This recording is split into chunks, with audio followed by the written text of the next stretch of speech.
Greetings, nerds, geeks, and undecided. Nathan Nerdarch here, from Nerdarchy, for nerds, by nerds. With me, I have the game Torment, Tides of Numenera, as you can see by the title. It is in beta still, but you know what? It looks like a really great game just from what I've seen, so I am going to start it up. Start it up. Okay, so it looks like through choose your own adventure / who do you identify with, you'll be adjusting your might, speed, and intellect. You'll probably also be choosing a kind of archetype. You also get to choose your starting class. Probably wizard, fighter, roguey type thing. I mean, I know I'm going to pick a wizard, so I just need to figure out what I need to pick the wizard. Alright, so I'm not familiar with the Numenera system, but we'll see how it goes. Your mind wakes in darkness. Aching cold sets into an unfamiliar body. A distant howling surrounds you, louder with each passing second.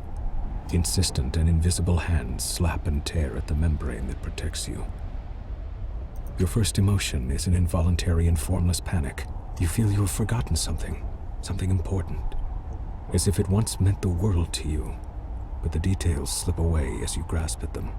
You force your eyes open. A white-pink fleshy cocoon surrounds you. Even as you look, a minor rent in its side tears open, and the howling wind forces its way inside. The cocoon rips away, gone before you can grab it, spinning you into a dizzying tumble. You are falling, the world many kilometers beneath you. You catch a glimpse of a curved horizon, and also the ground beneath you that is approaching deceptively quickly. Above you, a small moon is slowly collapsing in upon itself. A corona of acid green and black energy playing around its edges. Whoa. The wind buffets you and burns your eyes, but you don't need to see the details of the faraway ground to know you're in serious trouble. You won't survive a fall from this stratospheric height. A part of your frantic mind babbles that technically you probably fell from a thermospheric height. You struggle to stay focused as the ground rushes toward you. You are spinning too rapidly to get a good look. You can see a large landmass, a vast body of water directly below you, and scattered archipelagos, but the detail eludes you.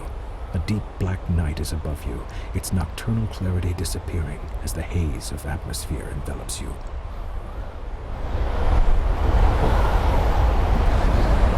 You spread your arms and legs, and they respond smoothly, a strange sensation, since you realize this body is new to you. The spinning and tumbling stops. The wind still howls past your new ears, a vast roar that deadens a part of your infant mind. Water springs unbidden to your eyes, the tears torn away by the wind.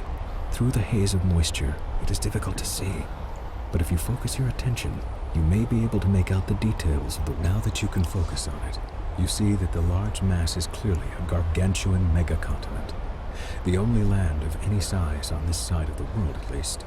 Great inland seas and lakes dot its enormity, and curiously, regular mountain ranges march up and down across its surface. You are falling toward what looks to be a great bay, a sprawling city perched on its shore just to the north. Further north and east lies a broad plain, scattered with curious structures visible even from this height. The northeastern part of your vision is a perfectly circular desert, a blue dot containing a watery city in its exact center. To the west lies a ring of mountains, surmounted by enormous carven peaks spewing magma into a central catch basin. What concerns you most right now is the ground. It's coming at you fast. Directly below you is a littered bay.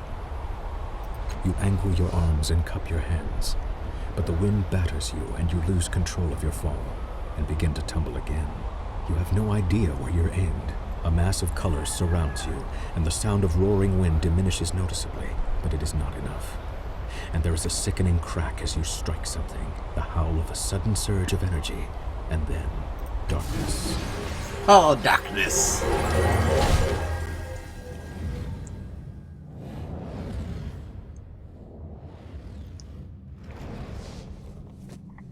You fell. You remember falling towards the curve of the world. The ground leapt up to claim you. Impact. You should be dead. If so, this is a strange death. There is no peace here, and your mind aches, struggling to form simple thoughts. This doesn't seem like death. nor like any kind of life you recognize. Whoa, this is crazy town. Jumbled thoughts cloud your head as you study the empty bowl before you. Drops of liquid fall from the ceiling, spattering on the ground next to the bowl. The light from every drop is reflected in the bowl's rounded hollow, as if it hungers for that light and needs to be filled. Yet the bowl remains dry. Another drop falls from the ceiling and splashes across the pylons, wasted. I'll examine the bowl. You trace your fingers over the slippery overlapping scales that spiral off from the bottom of the bowl. The sharp-toothed rim plucks at your skin. It's going to be tricky to move this bowl without slicing your fingers on the edge. You might have to put some effort into it. Reflected light streaks across the surface of the bowl as another droplet falls from the ceiling. I'm going to look at it again.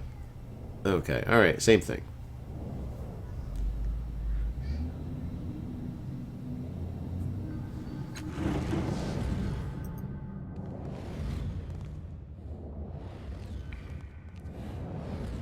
Well, there is not a lot here. Just kind of trying to get an idea of what I can do here. And it looks like I can't do anything except move this bowl.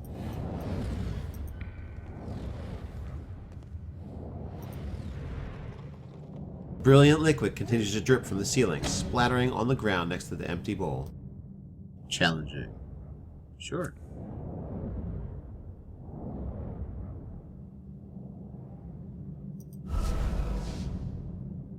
Critical success? Woo woo.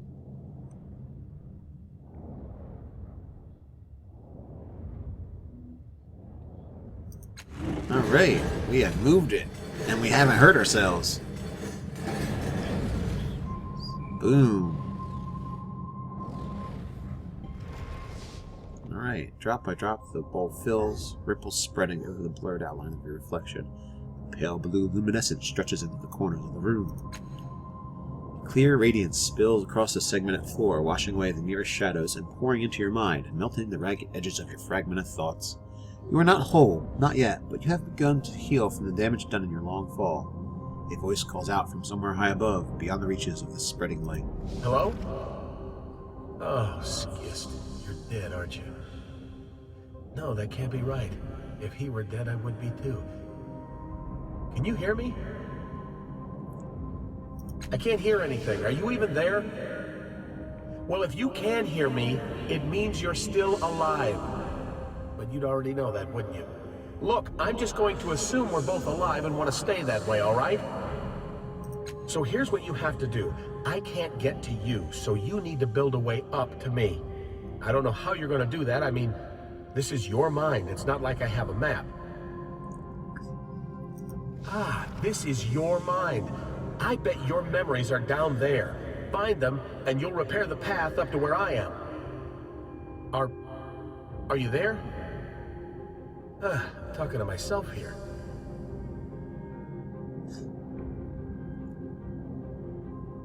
Did you say something? Was that even you? I can't tell.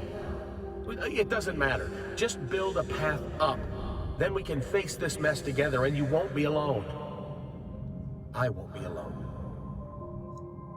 The voice fades until it passes into inaudibility. Blank oppressive silence falls, split only by the soft hum of the new pylons rising from the depths. Oh boy, so I'm somewhere in my head.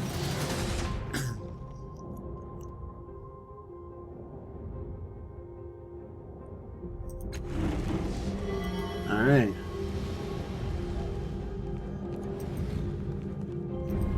Hey, look at this. Another glowing doodad. The air thickens with each step you take towards this watery orb, and whispering voices flit across one of the countless aching gaps in your mind. This must be one of the memories you were told to find. Two figures swimming down through the orb as though in a fathomless ocean. One vanishes in the ebony depths before you can study it. The other, a male, seems to be struggling, or perhaps drowning. You realize, like the swimmer, you cannot breathe.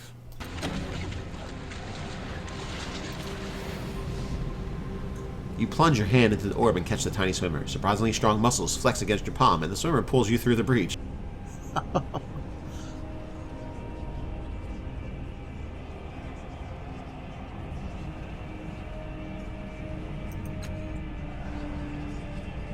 You stand in front of a rusted door. The air is humid and dank. You've had a moment's respite from this waterlogged hell, a bubble of stale air your resting point.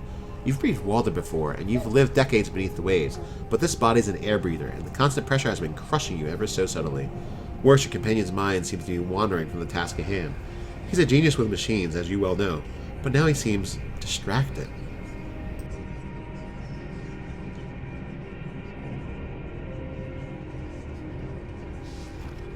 The device in your hand is covered in knobs, wires, and antennae.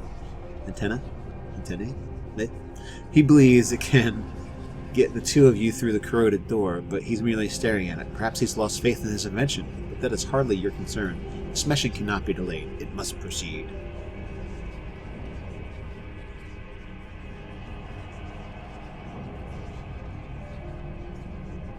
I am definitely going to be going on that. Cast on a spell. You mumble a few words, drawing power from the air around you until a solution appears in your mind. You snatch the device from his hands, rewire it, and shove it back at him. Oh, he says, examining your work. Sorry, I was trying to improve the thing. He waves the device at the door, and the stale air of your bubble freshens as the door swings open. A dark hallway lies beyond, a passage that links the water, bordered cells, and the aquatic viewing areas. What you see lies there. Moments later, you're underwater again, and your hands are closing around a strange artifact that seems somehow familiar. It hovers above a pedestal, writhing and spinning as if alive. An electric current runs through your fingers as your hand crosses the vertical plane of the pedestal, and an iridescent field coalesces so fast that the wave of pressure dazes you for a moment. The rising pulse of a sonar alarm ripples through the water. The guards won't be far behind.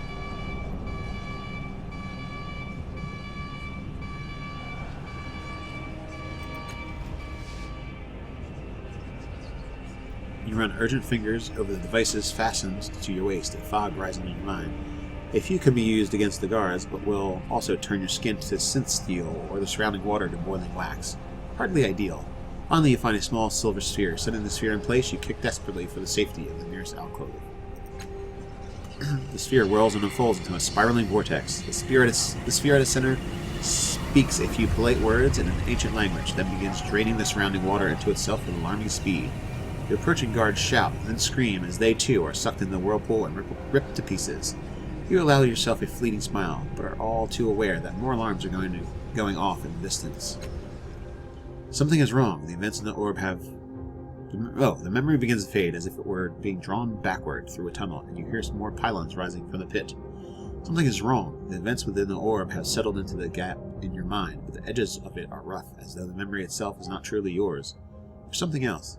A gust of sour air pulling at you like a predator, inhaling the scent of its prey at the far end of a dark, whispering field.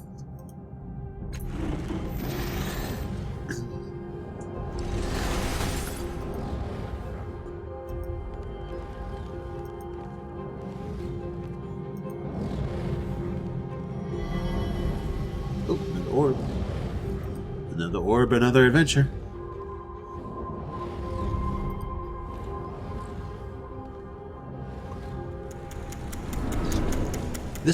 This memory resembles an eye or masked face. It turns to face you with cold disdain. Mechanisms spin and mesh beneath the gleaming surface, and an ominous ticking begins, getting faster and faster. An ominous tickling. I'd like to see one of those. Two cold facts emerge from the mental gap this memory once occupied. The ticking does indeed mean that the device will soon explode. You have no one to blame but yourself. This trap is yours, built to protect the memory within.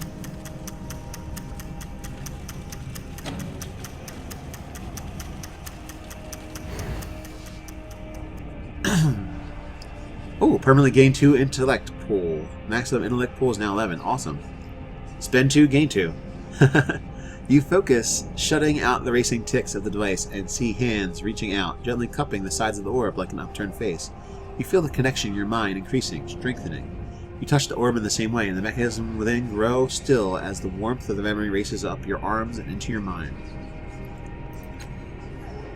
You stand beside a woman on a verdant crag. Beneath the two of you is a broad declivity, a flat-bottomed bowl riven by a wide chasm. Moss-covered arches provide natural ingress and egress for the light, and a broad golden disc gleams up from the floor of the valley. You're self-aware. Humanoid machines drill into the base of the cliffs below. If you were looking for a sanctuary, and you were, desperately, this seems like the right place. I don't know about this, the woman says, her voice flat, neutral. Her face is turned away from you. What makes this place any more secure than other ones we've found?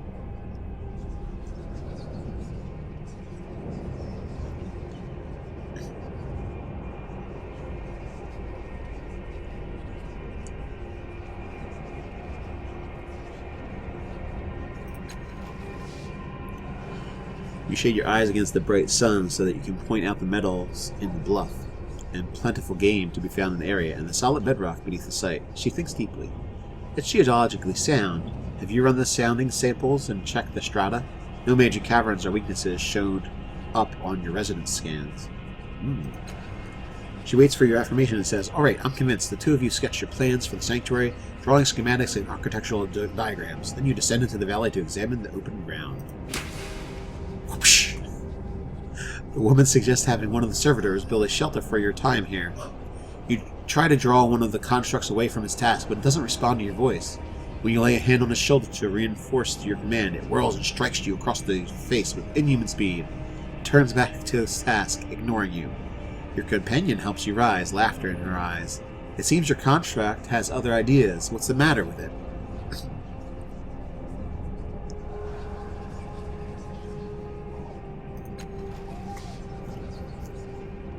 Fog oozes into the valley as you wrap a fiber shielding mesh around the construct's skull. The mesh powers up, protecting the construct's mind from any trans-dimensional emissions that might be in the area. Taking a deep breath, you repeat your command. Acknowledged, it immediately trundles to the site of your new shelter. And once more, there's something else. Hairs lift, one by one, on the back of your neck. Something beyond this room can sense what you are doing, and is hunting you. Oh man, it's about to get real.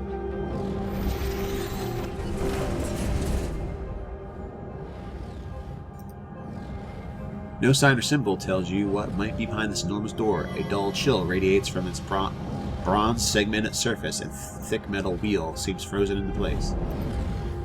The light around the door's frame dims and flares like a roaring fire in a high wind. Oh, another orb. Your fingers are twitching, your mind races. Each blink sends branching streams of white fire across the inside of your eyelids. You can't deny it. You feel stronger and sharper, more whole than when you landed here. I would hope so, since you almost got busted apart. Captive light swirls mockingly beneath the thick surface of the orb before you, obscuring the shadows, memories behind it. You will need to claim them somehow if you are able to be free of this place and find your companion.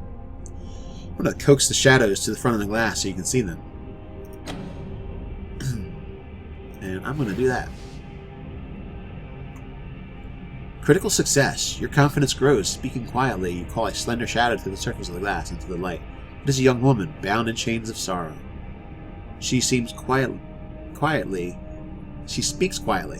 of a memory. You lean in closer and closer until her whispered words fill your mind. A vision of a city springs up around you. Your city, in flames and under attack. Her defenders have fought and died all day, and still the attackers come. They fight as if your destruction were demanded of them. They care nothing for mercy, surrender, or plunder. What they want is blood. But you have brought a keen-eyed companion to the top of the tower. She has seen the way to stop the invaders. You need to get her to safety, and you need to rally your defenders. But even as you turn towards the door of the tower, two of the attackers descend from a hovering machine. You don't have time to strike at them before they land. One is brutishly large, his weapon a vibrating axe. The other is slim, sheathed in glassy armor and holding a hilt with a sizzling, invisible blade. Your companion backs away. She's too young to help. Your enemies advance, single file, confined by the parapet.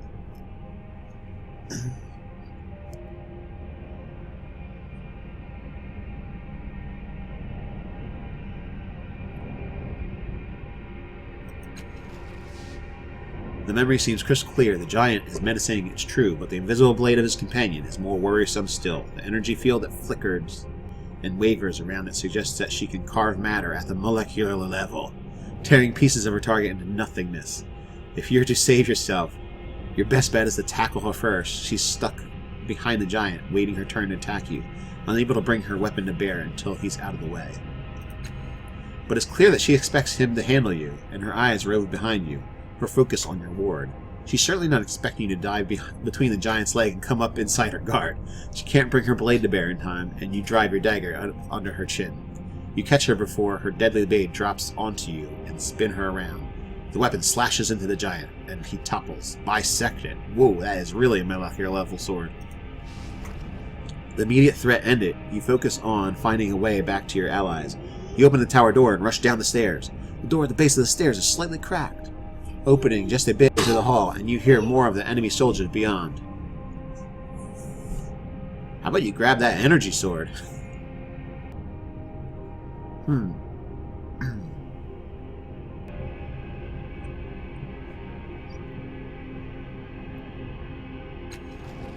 You charge through the dim shadows, dropping your shoulder into the door at the last minute. It bursts open. Halfway through its arc, it crashes into the pair of enemy soldiers, scattering them. You race through the door, blade in hand, and you dispatch your stunned foes before they have a chance to move. Their blood begins to pool in the hallway. The memory begins to fade, and you find yourself back in your own body. Your temples throb with racing force of your heartbeat, and the reclaimed memories blaze within you, like a bonfire on a mountain peak, visible to every predator for kilometers around. A tremor rocks the floor beneath you, as though a massive fist has struck the room itself. Swaying on your feet, you see frantic movement within the borders of a mirror at the edge of the room. Uh-oh, movement in the mirror. Highway to the danger zone. Let's book it. Oh, it's me. The border of this mirror is lavishly decorated with a dizzying number of interlocked symbols, daggers, masks, paintbrushes, amulets, and more. But there's nothing compared to what you see in the glass. You see a vast crowd of people, exact doppelgangers of you, shoving, arguing with, and fighting each other. Most are drab imitations of you, but a precious few are vivid and pull at your attention. Each of them bears an intricate pentagonal tattoo on their head. In their eyes, their actions, you see the memories you discovered within the orbs, and the choices you made, shining like distant stars. Your hand twitches at your side, and though some of the bright doppelgangers ignore you, an even smaller number immediately turn to you, waiting for you to choose them and learn what you might become. A rumble shakes the room, and a slow vibration spreads from the darkness below, rippling towards the ceiling. Tinkering with a mechanical device, mystical symbols, or observing all the others. Mystical symbols. I gotta do it. The doppelganger shoulders its way through the crowd, casually donning an 8-fingered glove. An 8-fingered glove. Then it digs its fingers into the glass between you. With a grunt, it tears a hole in the surface shaped like a pointed ear. Carefully, the doppelganger speaks an unfamiliar word into the ear, and the ground itself seems to turn as if you're standing inside the door of the doppelganger has just opened. When you look around, the hole has disappeared and nothing has changed. Or has it?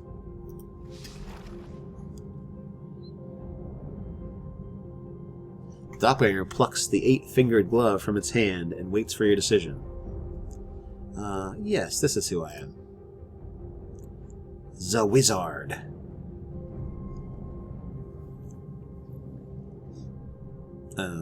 Alright. Made me worried. Your decision rings out into the cavernous room, waiting and unlocking vast mechanisms behind the walls. Suddenly, a grotesque noise rings through your shared worlds like a bell, if bells could rot.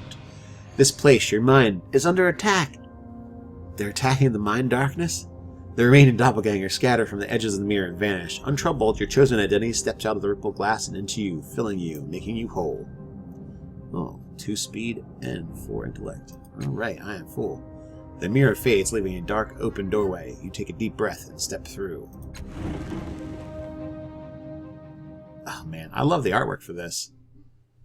And this isn't even done. And it's fantastic. This whole game is fantastic, and I just started playing it. I haven't even gotten through the character creation process. Well, let me know what you think. Do you think this is fantastic in the comments below?